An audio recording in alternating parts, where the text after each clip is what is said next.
Hello மக்களே, இன்றைக்கி நம்ம ஆழி ஃபுட்ஸில் என்ன ஸ்பெஷல்னு கேட்டிங்கன்னா மதுரை ஸ்டைலில் உடச்சி ஊற்றின முட்டை குழம்பு தான் நம்ம செய்ய போகிறோம். இது ஒரு பேச்சுலர்ஸ், ஒர்க்கிங் கப்புள்ஸ், ஸ்பின்ஸ்டர்ஸ்க்கெல்லாம் குயிக்கஸ்ட் ரெசிபியாக இருக்கும்.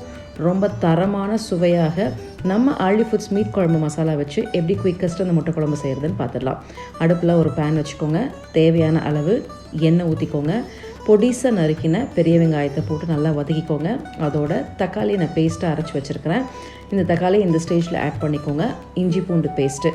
இந்த ரெசிபி உங்களுக்கு வேணும்னா ரெசிபின்னு கமெண்ட் பண்ணுங்கள், நான் டீட்டெயிலாக உங்களுக்கு அனுப்புகிறேன். அதோட மஞ்சத்தூள், உப்பு, கொஞ்சமாக தண்ணி ஊற்றி நல்லா வதக்கிக்கோங்க. வதக்கின பின்பு இப்போ நமக்கு தேவையான அளவு நம்ம ஆழி ஃபுட்ஸோடைய மீட் குழம்பு மசாலாவை அதில் எடுத்து போட்டுட்டிங்கன்னா கொஞ்சமாக அதில் வதங்கி வந்த உடனே நமக்கு தேவையான அளவு, நான் 4 முட்டை எடுத்திருக்கேன், 4 முட்டையும் அப்படியே உடச்சி ஊற்றிட்டு கொஞ்சமாக கருவேப்பிலை தூவிட்டு அப்படியே பேனோட மூடி வச்சுடுங்க.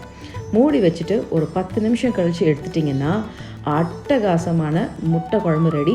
இந்த ப்ராடக்ட் உங்களுக்கு வேணும் அப்படின்னா www.alifoods.com நீங்கள் நம்ம வெப்சைட்டில் உங்களோட ப்ராடக்ட்டை ஆர்டர் பண்ணிக்கோங்க.